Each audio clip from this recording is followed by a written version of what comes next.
میرپور جامع والی سے عادل نواز کے مطابق گورنمنٹ گرلز پرائمری اسکول چک نمبر 24 میں سالانہ امتحان کے نتائج کا اعلان پرائمری اینڈ آفٹرنون کلاس میں پوزیشن ہولڈر بچوں میں انعامات تقسیم کے لیے تقریب کا انعقاد کیا گیا، جس کے مہمان خصوصی چیئرمین بیت المال میاں حیدر عباس پیرزادہ تھے، جنہوں نے پرائمری حصے میں فرسٹ پوزیشن ہولڈر زاہدہ محبوب، سرور فیاض، صفا اللہ، شازیہ اکرم وغیرہ نے پوزیشنز حاصل کی۔ اس موقع پر مہمان خصوصی میاں حیدر عباس پیرزادہ نے کہا، اسکول کا معیار اور ڈسپلن دیکھ کر بہت خوشی ہوئی، تمام سٹاف تعریف کا مستحق ہے، یہ بچے ہمارا مستقبل ہیں۔ اسکول کے اندر مالی اور چوکیدار نہ ہونے کے باوجود صفائی کا معیار دیکھ کر دل خوشی ہوئی۔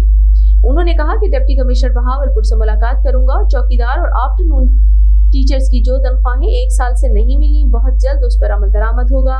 اس موقع پر ہیڈ اسکول فوزیہ پروین، حنا محبوب، عائشہ مرتضیٰ، آفٹرنون ہیڈ روبینہ یاسمین، عائشہ اسلم، زرکا سعید وغیرہ کو مہمان خصوصی نے خراج تحسین پیش کیا۔ تقریب کے اختتام پر ہیڈز نے والدین اور مہمانوں کا شکریہ بھی ادا کیا۔